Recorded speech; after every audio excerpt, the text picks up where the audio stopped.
मन की बातें पढ़ने का रहस्य। दिमाग पढ़ने के विषय से संबंधित सबसे प्रसिद्ध बौद्ध कहानियों में से एक अलौकिक शक्तियों वाले भिक्षु की कहानी है। एक बार बुद्ध अपने अनुयायियों के साथ एक नगर से दूसरे नगर की यात्रा कर रहे थे। यात्रा करते समय वे एक झील के किनारे चले। कुछ देर बाद वे सभी आराम करने के लिए रुके। सब कुछ शांत होने के बाद उनके एक शिष्य ने उनसे पूछा, जब हमारे मन में परेशान करने वाले विचार आते हैं तो हम मन को कैसे शांत कर सकते हैं? बुद्ध पेड़ के नीचे बैठे थे और उनसे बोले, मुझे प्यास लग रही है, क्या आप मेरे लिए उस झील से कुछ पानी ला सकते हैं? शिष्य झील की ओर वापस चला गया और उसने देखा कि कुछ लोग कपड़े धो रहे थे, इसलिए साफ पानी लेने के लिए कुछ दूर चला और पानी इकट्ठा करने के लिए वहीं बैठ गया। लेकिन जैसे ही वह पानी लेने जा रहा था तभी एक बैलगाड़ी गुजरी और पानी गंदा हो गया। शिष्य ने इंतजार किया लेकिन वहां कुछ न कुछ चीजें चल रही थीं और पानी अभी भी गंदा था। इसलिए उसने मन ही मन सोचा कि वह इतना गंदा पानी नहीं दे सकता क्योंकि यह पीने लायक नहीं है। इसलिए उसने बिना पानी के वापस जाने का फैसला किया। शिष्य खाली हाथ वापस आया और बुद्ध को इसके बारे में बताया। 1 घंटे के बाद बुद्ध ने उसे झील पर वापस जाने और थोड़ा पानी लाने के लिए कहा।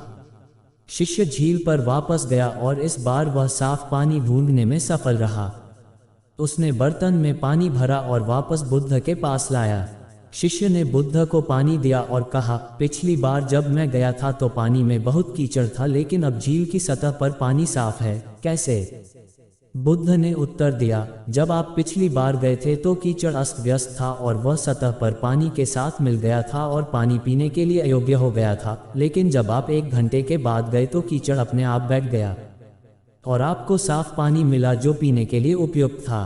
पीना। आपका मन भी ऐसा ही है, जब वह अशांत हो तो उसे कुछ समय दें और वह अपने आप ठीक हो जाएगा। आपको इसे शांत करने के लिए प्रयास नहीं करना पड़ेगा और समय के साथ आपका मन सहजता से शांत हो जाएगा। इस कहानी को अक्सर बुद्ध के जीवन से जोड़ा जाता है और ये दूसरों के विचारों और इरादों को समझने की उनकी क्षमता को दर्शाती है। एक बार उस समय जब बुद्ध जेतवन मठ में रह रहे थे, वहाँ एक भिक्षु था जिसके पास कुछ अलौकिक शक्तियाँ थीं।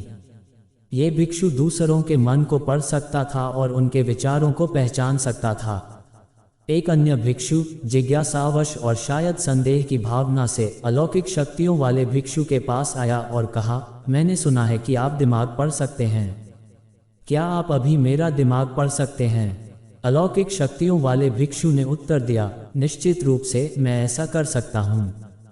जिज्ञासु भिक्षु ने तब एक यादृच्छिक वस्तु, एक कमल के फूल के बारे में सोचा और अपना ध्यान उस पर केंद्रित किया। उसने मान लिया कि अलौकिक शक्तियों वाला भिक्षु निश्चित रूप से उसके दिमाग को पढ़ेगा और उस वस्तु की पहचान करेगा जिसके बारे में वह सोच रहा था। लेकिन उन्हें आश्चर्य हुआ जब अलौकिक शक्तियों वाले भिक्षु ने कहा, आप कमल के फूल के बारे में सोच रहे हैं? जिज्ञासु भिक्षु चकित रह गया और बोला, हाँ, ये सही है, आप वास्तव में मन को पढ़ने की क्षमता रखते हैं। अलौकिक शक्तियों वाले भिक्षु ने मुस्कुराते हुए समझाया, ऐसा नहीं है कि मेरे पास सभी दिमागों को अंधाधुंध पढ़ने की शक्ति है, बल्कि मैंने दूसरों के इरादों और विचारों को तब समझने की क्षमता विकसित की है जब वे शुद्ध और केंद्रित होते हैं। जब आपका दिमाग पूरी तरह से होता है कमल के फूल के विचार में डूबा हुआ, मैं इसे स्पष्ट रूप से देख सकता था। बौद्ध परंपरा की यह कहानी मानसिक शुद्धता और ध्यान के महत्व को रेखांकित करती है।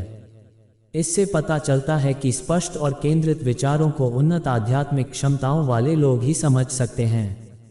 हालांकि इस कहानी को रूपक माना जा सकता है, ये बौद्ध धर्म के अभ्यास में सचेतनता, एकाग्रता और आंतरिक गुणों के विकास के मूल्य को बताती है।